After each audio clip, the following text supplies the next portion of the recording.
This is Average Joe Rock and Roll. I am Michael J. Rock, and I am joined today by the Human Jukebox and the winner of the Community Choice Award for Central Florida 22 and 23, Tourist Bob. Hey, Bob, how are you? I'm doing great. Thank you for having me today, Michael. Excellent. Thanks for joining me. Hmm. Uh, this award that you won 2 years in a row sounds pretty prestigious. It looks like you're up against it again this year too. Yes, I am. It's the best of Central Florida, and I'm also up for best of the Bay this year as well. I'm going to try to win them both. Both are basically a popularity contest, so it's got nothing to do with critical claim or this or that or the other, and that's the way I like it. I'm glad that the people of Central Florida voted me the best, and I cover about 5 counties in Central Florida and about as many also in the Tampa Bay area. I cover a Yeah, lot of ground down there. yeah, that's impressive. So, Hmm. so how did you become Tourist Bob? Oh, that's kind of a cool story. As you know, my last name is Prong. I went under my real name and I released a bunch of records under that in the 90s.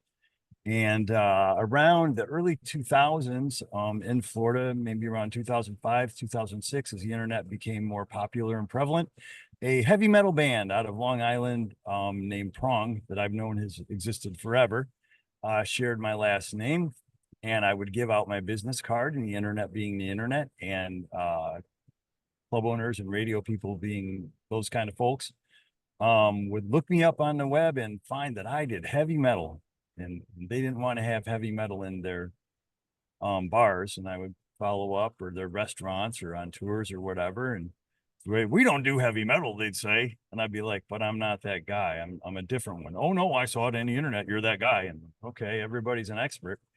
And so after it became kind of a problem in around 2015, 16, I decided I had to come up with something else so that when people did search whatever brand or name or whatever I had to come up with, it would not be that. And my wife and I, we sat around and tossed around a million different names, many of which were trademark, many of which were too cliche or pigeonholing in one direction or the other musically. Um, and finally, I was up in Old Forge playing a random open mic, and the guy who hosted it, who has become a friend of mine over the years since then, he didn't know who I was, and I came in there and just shredded and just blew the roof off the place. A pro coming in to an open mic. And he said he made a Facebook post that said, "This guy, Tourist Bob, I came in and blew the room away, and I hope he comes back next week," or something like that. It said, and I said, "That's the name I'm going to adopt." And so I did a trademark search and made sure nobody else was using it and all that stuff. And then I trademarked the logo, the upside down anchor. Yeah. And I also just started a brand. We have clothing, sunglasses, all sorts of cool stuff as well around it, or just around the music. And just to make sure I'm the only Tourist Bob in the world, right? And I own the branding and I own everything else. So this whole Prong thing doesn't happen again, where somebody takes my last name and makes a metal band out of it. And in all fairness, I guess their sound man was named. His last name was Prong, and they named it Okay. after him.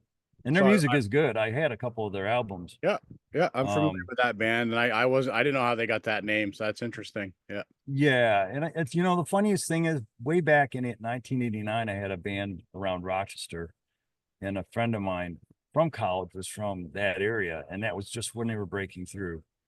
And we came back from summer breaks. He said, "Bob, I was reading about your band in the newspaper." That was back in 1989.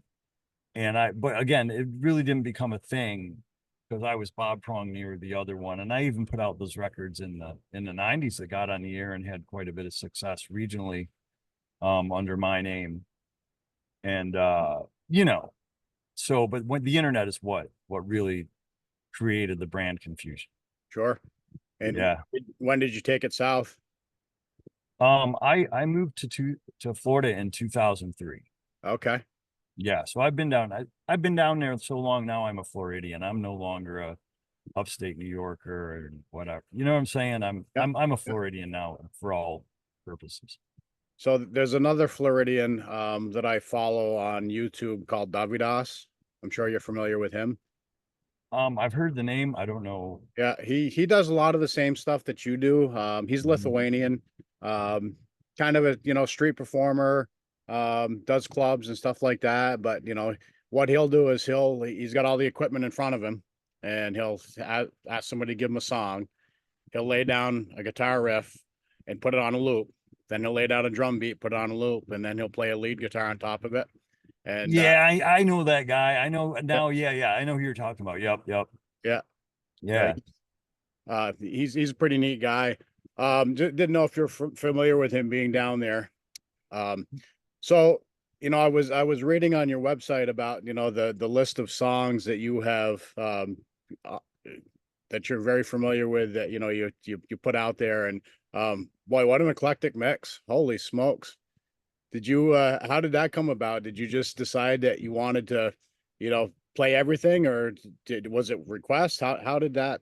Because a lot of artists, they kind of stick to one style of music, and you're like all over the place. Yeah, I'm a rare guy like that. That kind of evolved. I started, up in upstate, in college, really, when what, late 80s, 88, 89, playing solo gigs, playing with bands. I played in a couple Grateful Dead cover bands and Allman Brothers type things. I really ran the gamut, and I grew up listening to hair metal. That was the first stuff I learned to play. All the and I was a giant fan of British metal, Judas Priest, Iron Maiden, all those heavy bands. That's where a lot of my chops come from. The Joe Satriani, Steve Vai, and I love country players like Albert Lee or Alvin Lee rather. You know what I mean? Like I really big fan of Chet Atkins, bluegrassy stuff. I'm just a fan of great string players. And so a lot of it comes from studying all different styles of music and also playing it. As for the song list, I think a lot of that evolved because really early on, I knew I was going to have to play cover tunes in order to make a living playing music up there. Sure, And so back then in around 88, 89, 90, 91, 92 is when I really began to be professional about it. Of course, you're playing 70s rock because that was what was only 10, 20 years old and popular. So I went and learned all the 70s rock. I would make money playing in wedding bands. I played bass in a couple of wedding bands as a hired gun, all sorts of hired gun stuff as a singer. And every time I joined a band or did a new gig or did something, there were a few songs in that song list that I didn't know, and I had to learn them. And I got a pretty good memory for the stuff. And after I learned them, they were no longer that band song list; they were mine. And you okay, do this across a dozen bands, and then the '90s come along, and everything's upside down. And now you got to learn the '90s catalog, right? And then the 2000s come along. It's either do that or go work at, go work for the man somewhere, right? So, you learn the cover tunes to survive on the scene and try to be top dog and try to be, you know what I mean? The sure, fastest horse on the track. sure, And the other half of that, where a lot of the memorization of the lyrics and the chords and stuff comes from, I don't do it anymore. Back in the 90s, in Rochester, I taught sometimes up to, 70, 80 students a week. And part of my lesson format was I would have them bring in a CD and say, you tell me the top 10 songs you'd like to learn and cycle that through about a decade of doing this. I got exposed to a lot of music as it came out from teenagers or even younger while I was in my 20s. I would figure out the songs, I'd scribble them down on paper, and then I would play them along with the student, most of which were, again, teenagers, children. So we played the song 5, 6 times in a lesson. And let's say, let me pick a random band that was popular at the time. Um, Santana, Smooth, right? Or Nirvana, Smells Like Teen Spirit, or Smashing Pumpkins Today, or, Counting Blue Cars, or any of those that came out of that era. Sitting in this lesson room and 3, 4 kids bring in the same song in a row. Before you know it, you got that song memorized for life.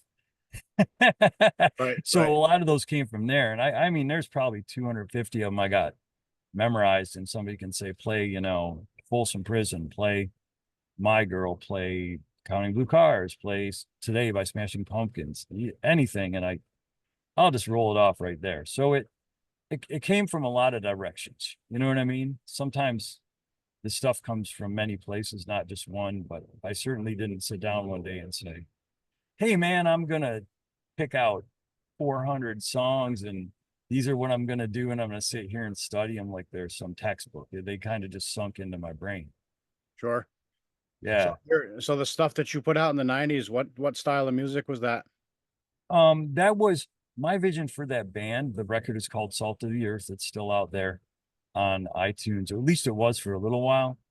Parts of it under BMI Common license. And our mutual friend Eric, my brother, may have a copy of this for you. I'm sure he could play it for you. He's got one in his catalog. And there's still I saw some of my original self-titled ones on eBay. Oh, no I kidding. searched myself on eBay and people had them, and people still had some of those on Amazon too, which surprised me. The one was released in 94 and the other in 97. Okay. So it's kind of funny when you go, whoa, that stuff's still out there. So it was my vision for that band was everything that was hip and cool at the time in the upstate scene. We had bands like Rusted Root coming about, and Fish was just coming about in the clubs, and they were kind of playing the same circuit. But this is before any of them were famous. All these guys like Widespread Panic were around then, just starting out. String Cheese, me, I went in another direction. They were more jam bands. And my vision for my writing at the time, which at times the band very much did not agree with, was to take the kind of pop sensibility of Hootie and the Blowfish or the Allman Brothers or some of these groups and combine it with the double drumming of the Rusted Root thing that was going on at the time, and with the grunge of Stone Temple Pilots, and you know what I mean, a little bit of Yep. that Yep. grungy sound, because of course I loved the old metal, and I kind of wanted to fuse them all into one nice package, and it really worked. It worked really well regionally, and when I went to try to break it in other markets, it was a total failure because little had I known before the internet, and we can see the whole world through a search. Little did I know that, say, in LA, the music was totally different. In Chicago, it was all rap. We had alternative coming out of Seattle at the time. The Boston guys were all jazzers. North Carolina was kind of similar to Rochester, but there were certainly scenes that bands would emerge from back then, and the labels would sign them, but they had to be marketable enough to break across all the different independent markets that were happening. Now that things are so homogenized and ridiculous, and the internet is like awesome for guys like me, right? We can win. We can win against the big fish, and we do. And as soon as I put out the music, the original music that I've been working on, we're going to win some more. But things have changed. The joke is, it used to be 100 bands making millions of dollars. Now it's a million bands making hundreds of dollars. That So makes perfect that's sense. kind of Yeah. the joke. Yeah. Yeah, for Yeah. sure. Um, so how do you put together a tour schedule? It's kind of like putting together a puzzle, or Tetris or something like that. You have your pieces and you kind of got to fit them together. Like I have all the venues in, say, this state that want me, and in the next state that want me, some over here, some over there. I get venues coming all the way from the Jersey Shore all the way over to Put-in-Bay in Ohio, as far out as Nashville. And I've even had offers way out west that I don't have time to get to in the full summertime. So what I do is I usually pick major highways like the 95, 75 throughway in New York, the major highways. Yep. Yep. For now, only because I've got 7 or 8 weeks to kind of cram them all in the summer. I mean, I've only been out 5 days. I've already done 4 shows. So within the first week, I would have done 6 shows in 5 different states by the time we're done on Sunday. But that whole path I came across from Tampa. My first show was in Jacksonville, so that's across the state. We hit the 95, and it's all strategic. I hit some places in Georgia that are campgrounds off the 95. Now I'm in Myrtle Beach. That's a little bit off it. It's a little bit of a swing to the east. Usually I do Asheville, but I just love Myrtle Beach, and I got an opportunity to be here at the KOA for 2 days. And as you notice here, as I swing my camera around the beautiful setting I'm in right now, if it's Absolutely. that or something else, I'm gonna pick this every time. And I'm so happy to be here today. I enjoyed playing yesterday on their stage, and I start at 1 today. So I'll pick the traffic routes. I'll see what venues are interested and what the best of the best are. And so I'll put it together like a puzzle, and I have my favorites that I've been working out on for 5, 6 years now. Um, and I usually give them first dibs because I know it's always going to go off without a hitch. And then I'll fill it in with the smaller fish for the off days. And of course, when we get up to upstate, it's all the places I used to play in the 90s. Yeah. And Old Forge and this and that. I mean, I started in those places way back in 91, 92. And we're still doing it. What is this, like 30 years now later? I don't know the math on that, but it's, That'd be 30 something years. Yeah. yeah. So some of these cats up there, I've known for really since I was in my teens. And it's like a reunion when I get up there and play, just to see all my old buddies again, you Yeah. know. Sure. And we do that for 2 weeks, and then I strategically plan it back down. And there's good supporters of mine. Like I'm at a KOA today, right? Down back home in Florida, Camp Margaritaville in Auburndale is pretty much my hangout. It's my favorite hangout, and I'm there every Saturday starting in August, or mostly every Saturday. So do you put together a set list, or do you just take requests, or how do you put Bro, that together? set lists are for amateurs. Yeah. That's amateur nights. Now, Okay. when you got 400 songs in your brain, you go for it. What I do is, because I play venues from, big places in Apollo Beach that seat a couple hundred people for dinner, big beach bars, to little breweries where I'll play for 8 people if it's a rainy day or 100-degree day. And this will be back to back. You know what I mean? Yeah. Play for hundreds of people one day and 4 people the next. You never know what you're going to get in Florida. Yeah. And I'll look around, and I do a lot of the retirement communities. I do everything under the sun. I do the theme parks. Um, I'll look around first and I'll see what the demographic is. If it looks like they're in their 20s, 30s, I go 90s pretty much right off the bat. And if they look a little older, I will go 70s, 80s. And generally, it if you I mean, this is my 38th year of this, so you can really develop an intuition for, if you play a song, for example, um let's say I throw something like Under the Bridge by Red Hot Chili Peppers out Mhm. there, right? And people like it. Then I know I can go with something like 3 a.m. by Matchbox 20. And then I can play Time of Your Life by Green Day, or what is the one, I Walk a Lonely Road. Sometimes I remember the lyrics, not even the names of the songs. So anyway, if they like one song, they're gonna like another's. If they like Brown Eyed Girl, they're gonna like Margaritaville and Amy, and they're gonna like, you know, if they like Folsom Prison, they're gonna like Mama Tried and My Girl. So you can kind of, once you get in a zone, you can read that audience and go, okay, and now I know kind of what demographic I'm in. So you play something by Poison, then you go Summer of '69 by Bryan Adams.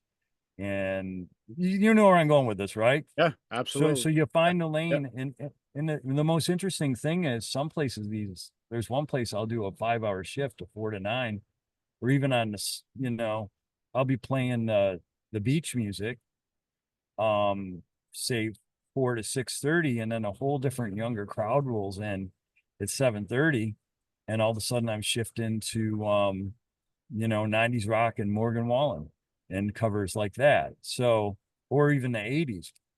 I'll shift gears on the drop of a dime, and that's the beauty of having all your stuff memorized and not having to rely on a tablet or a songbook or a set list or any of this. You can just do whatever you want. And that's one of the also awesome things about not having a band and working as a solo guy and having total command of, your technology, like the loopers and like that one guy you mentioned. I know of him. In fact, some friends of mine send me stuff of his. He'll start and develop it from the bottom down. You know what I mean? Like a Yeah. beat and then to this and to that.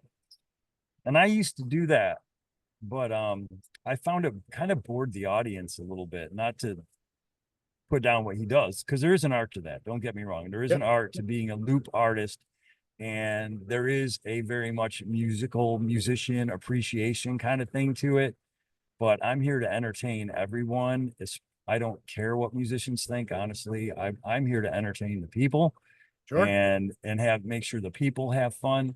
And if it's three chords, or if I'm playing Devil Went Down to Georgia on guitar, my concern is that everyone in the room has a great time, shaking tourist Bob tambourines and getting the tourist Bob sunglasses and the jackalope mascot. You know what I mean? Yeah. All the Yeah. gimmicks, the cowbells, the beach hats, the t-shirts, everything that goes along with it. My gigantic concern is that the audience is happy. I don't care what musicians think about it, So I think you almost answered my next question, but I'm going to ask it anyway.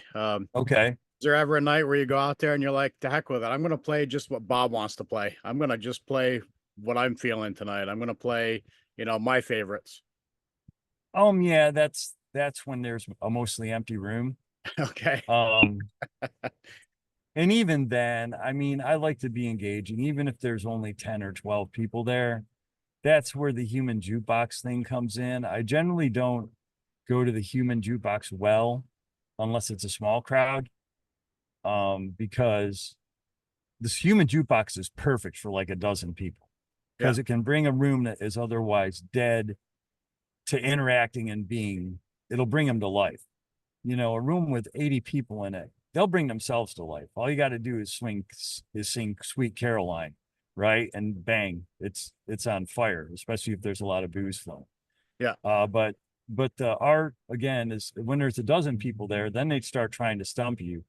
And one of the jokes I always tell is I would be happy for you to stump me because things are even better and funnier when I try to do something I totally train wreck it, right? And we can make a joke out of it.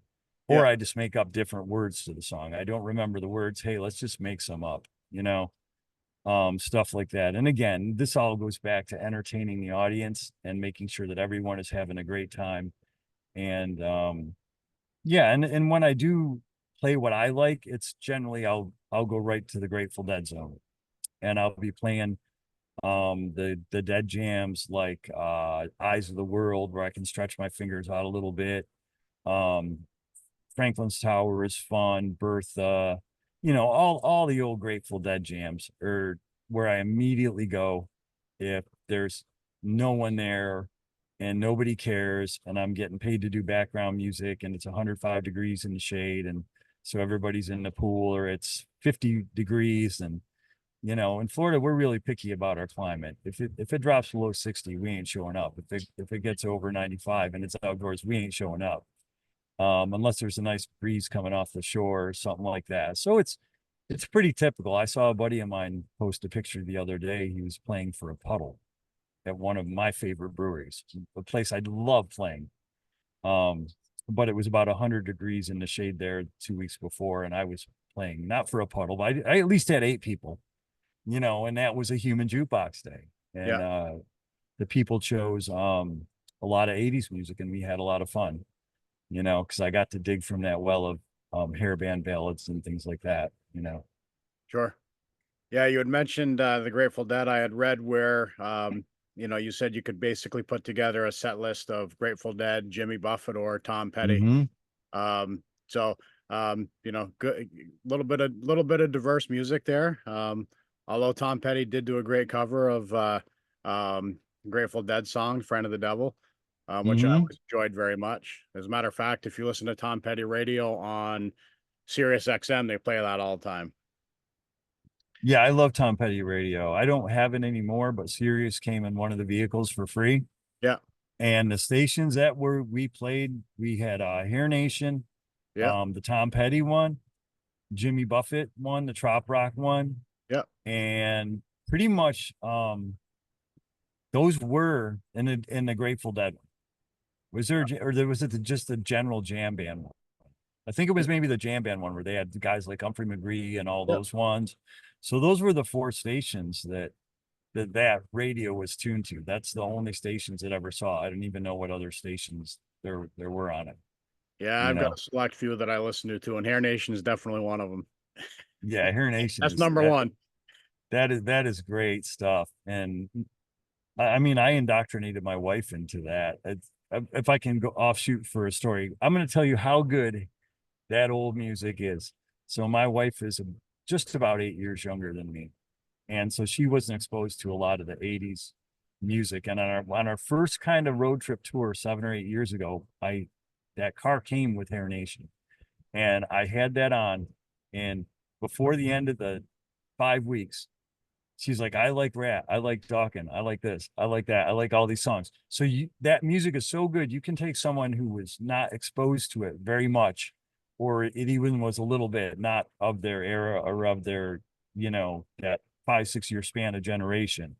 And if you have them listen to it, they're going to be hooked. And that is something that is missing in music right now, I think, is the fun. And because back then, remember, all the music was fun. These guys, they just wanted to have, what was it, sex, drugs, and rock and roll, right? That's what it was Absolutely. about. There was no politics.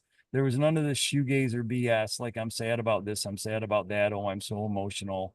Blah blah blah. All this stuff that we have to suffer through now if we even turn on the radio. This weird messaging of suffering and politics and ridiculousness, and that's kind of like what I kind of like to bring that nostalgia to my entertainment. Yeah. If you look on that song list, there ain't a single like Debbie Downer song on that list. And it's rare that I'll play one unless somebody really wants to hear, that Debbie Downer depressing like song. I will play it for them because I probably know it because I've heard it enough. And when my original music comes out, you're going to be one of the first to hear it. And it's very close to being done. I just got to get it mastered properly, and I have a couple engineers in mind. Uh, we're going to bring back fun. You know what I mean? We're going Yeah. to bring Yeah. fun back, and even if some people don't want to have fun, I think there's still enough of us out there and enough young kids like my son coming up that want to have a good time and don't want anything to do with all this, controversial garbage. That we can bring back fun, man. Yeah. That's a good motto. Bring back fun, Bring back right? fun. Or You know what? You could start a trend. make America fun again. Right. Right. Yeah. Starting with Make the tourist world talk. fun again, right? Yeah, there you go. So no, that's fantastic. Can't wait to hear Yeah. it. So It's tell me about these fish guitars that you have. okay. Well, the first one was a homemade one, and that is actually a Hofner kind of backpacker practice guitar. I found at a yard sale for $10. It was all beat up. There wasn't any guts to it. I don't remember what pickup I threw in it, something that was laying around the house, and I wired it up, and then that is actually a balsa wood cutout. I cut out the shape from balsa wood. It's not a full solid body, the one you see in the picture behind you.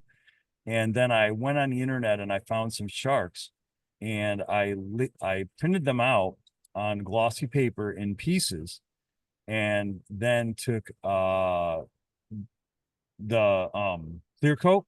I clear coated those pieces after affixing them to the balsa thing, which is cut perfectly to fit over the $10 yard sale Hofner guitar. And that was Shark Generation One. He died after about 2 years of being on the road because, of course, he's put together from balsa wood and a $10. And that was more of a gimmick. It didn't sound very good. You know.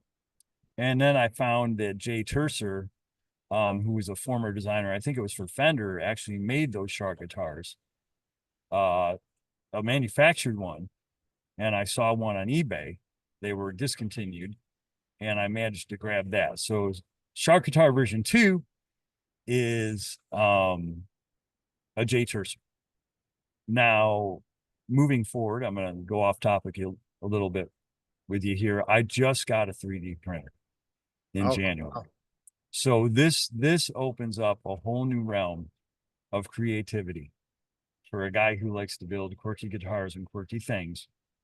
I'm kind of getting used to the software, but you're going to see some other real cool Floridian animal guitars in the future.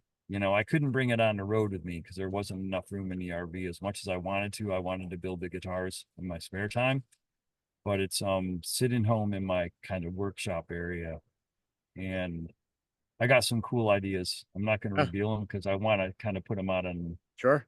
surprise people with them. And so it's going to make it a lot easier to make these guitars. I no longer have to rip stuff off the internet and paint it and clear coat it and find junk at yard sales that I can butcher and, cut up. I mean, I don't know how many different guitars I butchered making different guitars out of those, squires and things people would normally keep. And I'll be like, God, I don't care. Just take the saw to it and Yep, yep, yep, cut it up, man. yep, yep, for sure. Yeah. So unfortunately, Bob, we're running out of time here. Certainly appreciate you joining me today. This was a lot of fun. Yeah. Nice to finally chat with you. And we'll do it again sometime and look forward to the new projects, the guitars and the new album. I don't Hmm. know if we call it albums anymore, but the new material. How's The that? new material. New Yeah. material. I Yeah, can't wait to get it out to guys like you. I know you'll like it a lot. yeah, no, Um, sounds great. yep. And Um, I'm just gonna say I'm so happy you had me on your podcast today, man. I'm honored. yeah, well, I'm honored to have you for sure. And at some point we can circle back, maybe after the new music is out, and we can chat about that. Oh, that would be fantastic. Yes, yes, indeed. And with that, I am Michael J. Rock, and I am a rock fan. Enough said.